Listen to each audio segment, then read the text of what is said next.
Hello, in this video I'm going to go over a Magicka Dragonknight pure class DPS build that I have created for the Elder Scrolls Online, and I am calling this build Blazing Napalm.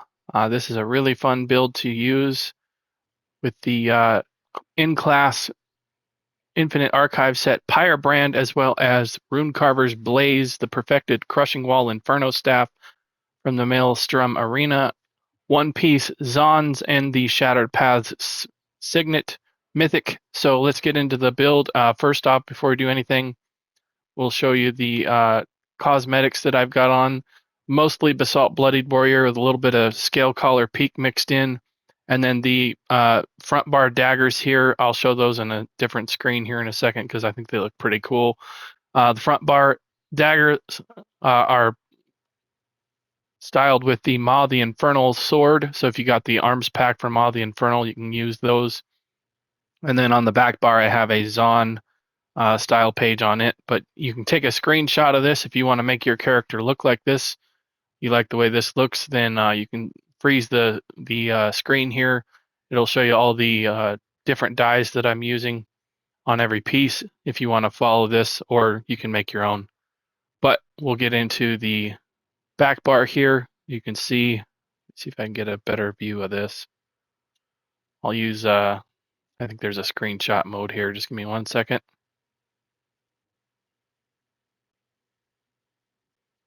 There's screenshot mode, so you can see the Zaan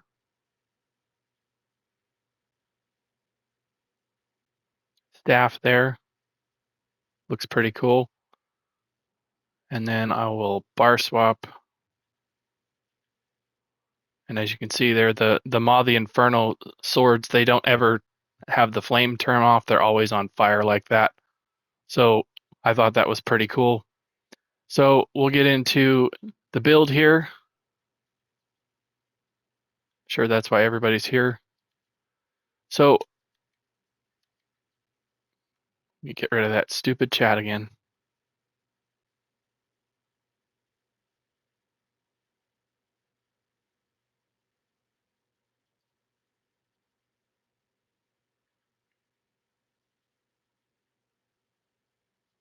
All right. So I am a Dark Elf Dragon Knight with the Thief Mundus Stone, and I am taking advantage of class masteries Inexorable Descent and Wildfire Embers. Wildfire Embers is extremely strong on this build. It's towards the top of every parse that I do. As you can see here, it was right here doing 7% damage on this particular parse. Usually it's right here underneath burning. Just depends on the parse, but as you can see, burning does a lot on this build. It does over 3 million damage for this parse, where I hit 131,000 DPS on this build without any trials gear.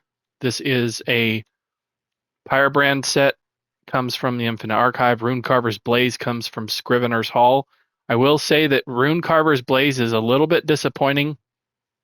I thought it would do a lot better in damage, and really in testing it does not very much. So this could definitely be a flex set. I just kind of tried to keep it thematic in the flame damage that it does. You could try Cinders of the Cinder Moth set from Oathsworn Pit. That might hit a little bit harder. I'm not sure. I have not tested that. But that would be another fire set if you wanted to keep the fire damage on the build. The good thing about the Cinders of Anthelmere set, you can backbar this, and then you could probably put in 2 pieces of Zaan, and then get maybe if this doesn't do enough damage, maybe the combined effort of this plus 2 pieces of Zaan would outweigh the Runecarver set. I'm not sure. I've not tested that. Quite frankly, after doing as many DPS builds I've done, I'm pretty close to being out of gold materials, so I think I'm just going to stick with what I've got here. Just for simplicity of the build, also, Runecarvers, you don't really have to do anything. It's just to pretty much keep it on you, and it activates on the flame ticks, so, or I should say on the damage over time. So that made it a little bit simpler to run the build. So let's get back into this here. For the food, I am running Crunchy Spider Skewers. that gives me maximum magicka and stamina recovery. This is a really kind of an offset build, I like to call. There's quite a bit of magicka on here, but there's also some stamina, and I'm using a stamina spammable on a magicka build, so it's a little bit goofy, but it works really well the way I've got it set up. So I'll show you later on in the video. I will actually parse as I always do on here, but we'll get to that later. The champion points, Deadly Aim and Thaumaturge. That is really important, especially for burning. Those two CPs are going to upgrade your burning status effect really hard. As you can see on the previous screens, I will go through the parses as well that I did to provide the logs for that. But Deadly Aim and Thaumaturge is really going to help with the burning status effect, hemorrhage status effect, and poison status effect. Deadly Aim is going to buff all status effects, but that Thaumaturge will buff those three further as well. Wrathful Strikes, and then Exploiter, and then pretty much the red tree and the green tree are always the same for when I'm parsing. Boundless Vitality, Fortified Rejuvenation, and Celerity for the increased 10% movement speed. And then the crafting green tree has Steed's Blessing, Master Gatherer, Gifted Rider, and Warmount. So as you can see on the gear column over there on the right-hand side, Runecarver's Blaze is always active. It never shuts off, and I highly recommend you set that up that way. I will get into where the gear pieces are specifically in a minute, but this is just a good overview of what is on the build. Pyrebrand is active on the front bar, and then on the back bar it only has three pieces active. Then I've got the back bar Perfected Inferno Crushing Wall from the Maelstrom Arena. You'll have to farm that on Veteran to get that. If you do not have the perfected version, but you have the normal, just the standard one, use that one. It'll work great. You're only going to get extra penetration if you don't have the perfected one. It's really not going to be a game changer on this build. It's not necessary. But if you have it, build it. Shattered Paths Signet is obviously on the ring, and then one piece Zaan helmet for the critical chance. So that brings me to light pieces, 3 of them. I have 4 medium pieces. All of my armor pieces are in divines with magicka glyphs, and then I have 3 bloodthirsty jewelry pieces with increased spell damage. 2 front bar daggers, both of them are charged, one with a flame and the other with a poison enchant, and then the back bar Inferno staff is infused with a berserker weapon enchant.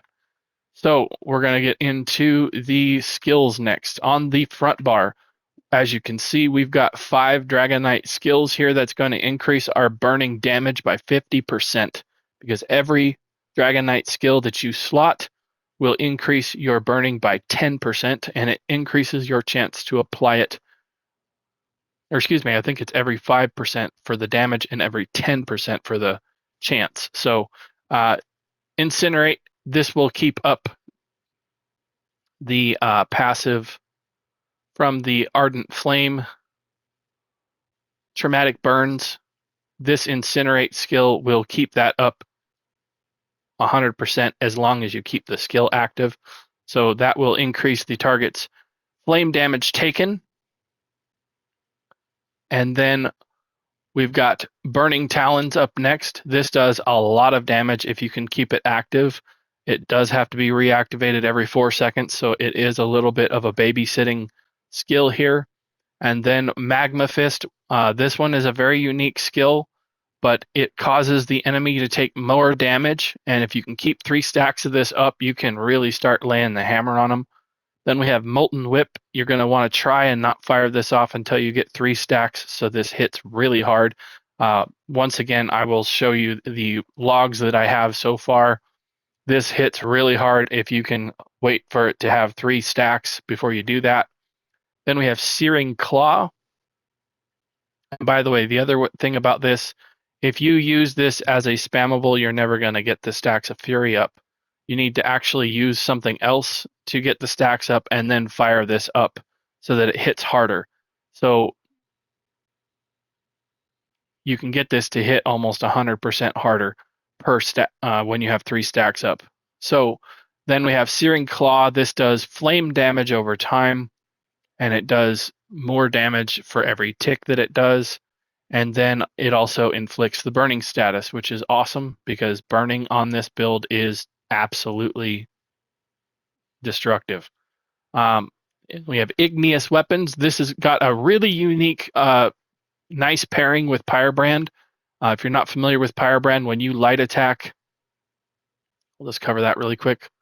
When you light attack with Pyrebrand, you apply a flame dot for 6 seconds, and it can also activate wildfires once every 10. And so that is really going to stack up really well with the Igneous weapons. We'll go over that here in just a second, but as long as you're light attack weaving, this right here is going to start to hurt quite a bit. So the Igneous weapons, recently they added the light attack edition here. Once every 2 seconds, it will add a flame dot as well. So then we've got Shatterspike Mantle. This will also put a flame dot on the enemy if they get hit with the initial blast. And this will also increase your damage done by 100.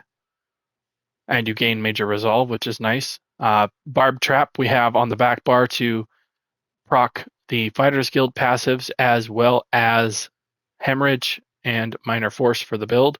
By the way, I forgot to mention Flawless Dawnbreaker is the front bar ultimate to proc the Fighters Guild passives on the front bar.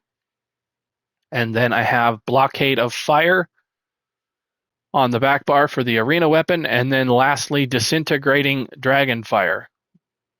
This is another poison, applying burning dot, a burning status effect, and then it also applies Major Breach. So there's a lot of benefits on this build, and then of course we have Standard of Might on the back bar as well. So we've got 4 Dragonknight skills on the back bar, 5 on the front. So burning is going to be pretty hard hitting on here. So let's get into the gear sets specifically, and then we will analyze the parses, and then I will actually do a parse to show you what the build looks like in action. So as I said, we've got Pyrebrand both on the front bar, both charged, 1 flame, 1 poison glyph for the enchantments. Then we've got the Perfected Maelstrom infused weapon damage glyph for the Inferno staff on the back bar, 1 piece Divines Max Magicka glyph, medium mask for Zaan, medium Pyrebrand Jack Divines with a Magicka glyph, Pyrebrand Arm Cops Divines Max Magicka, medium. Then we have a lightweight Runecarver's Blaze Sash in Divines with Max Magicka glyph, a light Runecarver's Blaze Gloves Divines with a Max Magicka glyph, and then we have a Pyrebrand Medium Guards Divines with a Max Magicka glyph, and then a Runecarver's Blaze Light Shoes Divines Max Magicka glyph. And then we have Runecarvers on the jewelry again for Bloodthirsty and increase spell damage with the mag recovery. You can put stam recovery on there if you want to, but I recommend the mag recovery because you do need more mag recovery on this. And then we have the Shattered Paths Bloodthirsty Mythic with the spell damage glyph as well. So that's the gear. So let's get into the battle scrolls here, and we'll look at the parses here. I've got 125 on the first parse, 131 on the second, and 122 on the third one here. So right in the 120, 130 range. I missed 83 light attacks on this one, 75 on the middle, and then 72 on the first one. So depending on how well you parse with your light attacks, you could get quite a bit more damage. So we'll just go down here, a brief overview of damage. Burning status is going to be number 1 on all of these. This hits like an absolute hammer on this build. As you can see, it activated 264 times, and it does a ton of damage, well over 3 million damage, almost 16%. Molten Whip hit for over 108,000 on this for a maximum tick with an average of 70, so it's really important you don't fire that off until you get the 3 stacks. It hits much harder, as you can see. Wildfire Embers, this is the class mastery passive that does damage when your damage over time Dragonknight skills end. And as you can see, it stacks up really nicely and does a ton of damage. Then we have Burning Talons doing 1.5 million damage, and then Pyrebrand just under 7% damage, almost a 1.5 million, doing a lot of damage. Now, honestly, before I did all this testing, I would say on paper, I would not think that Pyrebrand would outperform Runecarver's Blaze, but Runecarver's Blaze is way down here, only doing 829,000 damage, only 4% comparative to Pyrebrand hitting almost double. So because I'm just so surprised by that, because Pyrebrand, you have to babysit it a lot more. Additionally, Runecarver's is always active on this build. You don't have to do anything. And I know that's probably one of the reasons why it's not doing as well, is because usually those set it and forget it sets don't do as well. But just the reputation, to say it that way, I would have thought Pyrebrand would not be beating out Runecarver's so badly, but it quite frankly is making it look like a garbage set almost on these logs. So as you can see on this one, Pyrebrand did 6.7, and then Runecarver's did 808. So pretty consistently 800,000 damage, but just again really surprisingly low on the damage for the 5-piece set. Just a surprising little thing for me. But then we've got 3 million burning on here. Molten Whip did a ton on this one. Magma Fist, Burning, Talons, and then Wildfires, as you can see. Usually the top contenders on the builds, or I should say the parses. Burning is always at the very top, doing over 3 million damage. Molten Whip, again, almost 2 million damage, 9.2%. Wildfired Embers is really strong. I really recommend putting this class mastery on if you're going to build with a Dragonknight. It does a lot of damage. Burning Talons there. So as you can see, very strong Pyrebrand here, getting well over 1 million damage per parse, and then Runecarver's is just consistent. I guess that's a good thing. You can just expect it to hit around 800 to 900,000 damage. But honestly, I thought it would do a lot more damage with all of the damage over time on this build. So it was just kind of an eye opener for me personally. But I'll go ahead and parse on the build here now that we've gone over everything, and to show you what the build looks like in action. I'm going to try not to talk as much, but I will give you a couple of things before I start here. Obviously, you're going to have to babysit this one here on the front bar. It's activated every 4 seconds. So in order to keep that up, you're going to have to make sure you hit this quite often. And then you're going to want to try and get 3 stacks of Magma Fist up and maintain that. And so kind of a little mini game is usually when I'm hitting my reapply of this, usually Molten Whip is ready to fire as well. So it's kind of just when I come back around my front bar, it's a 1, 2, and then reapply other stuff. So pretty much the rest of the build is pretty much watching when things drop off and try to reapply it as much as possible. But you want to try and hit these 2 on your front bar, keeping this one up to 3 stacks, and then hitting this one if it's lit up for 3 stacks as well. So we'll go ahead and get this parse going and show you guys what this build looks like in action, and then we'll get out of here with the video. But thank you again for watching. If you've gotten this far, here comes the parse. So we're just going to pre-buff with Igneous weapons, light attack first, and then get the skills going. I like to get a stack of the fist going early so that I can get that damage up. And then here I just watch when it's about to tick off, I reapply the Magma Fist, and I really try to just not stay on my back bar too long, because there's usually something to reapply on the front bar that needs to be addressed. So usually, like I said, when I go to the front bar, I'm usually going to apply the Magma Fist, and then the whip is usually ready to go after that. And then, as I said, usually when I'm coming back around, the Magma Fist is ready to go. It's just about trying to keep everything applied that you can. And it kind of just becomes a high buttons, or I should say high actions per minute.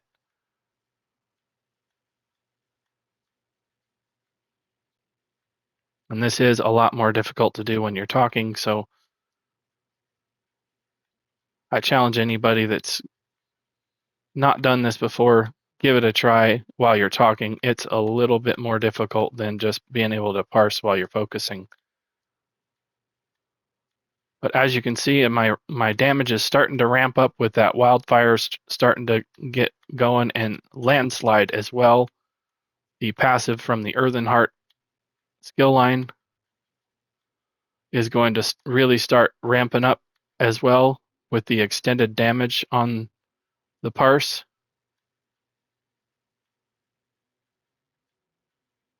Let's go ahead and reapply those two before we go to the back bar to reapply these. And then we'll have to reapply the fist there on the front bar. As you can see, it's quite busy, and if you're looking for a build that's got a lot of things to do to keep you busy, this is definitely it. This will keep you plenty occupied, to say the least, if you're looking for something that really is going to take a lot of actions per minute, or I should say per second. You're pretty much going to have to be focusing on keeping a lot of plates spinning, so to speak. This is really a busy build. So if you can keep the stacks up of everything, then this really does hit like a hammer. We'll see what we end up getting here towards the end. But usually, if you keep everything active pretty decently, then your numbers at the end are going to show it. Again, during talking, I still hit 119.6, so just about 120 there for the parse. I missed 110 light attacks, so I did really bad on that one while I was talking. But as you can see, burning once again over 3 million damage. Molten Whip hit for quite a bit, 108,000 on the maximum. Wildfire Embers again did over 1.6. Burning Embers, Blockade, and Magma Fist. Still, Pyrebrand did 6.2% damage, 1.3 million total. Searing Claw and Disintegrating Dragonfire, Incinerate, and then Runecarvers once again, Old Faithful doing 4%, 845,000 damage here. Barb Trap doesn't do as much damage as I thought it would before I started doing all these DPS analyzations, but it does give you a hemorrhage status effect and minor force, so there is something else baked into the skill there. Poison status effect, Shattered Spike Mantle, hemorrhage status effect, as you can see, and then most of these are just status effects that are getting applied, and weapon glyphs. So this is a very fun build to run, especially if you're wanting something that is very active in terms of pressing buttons constantly.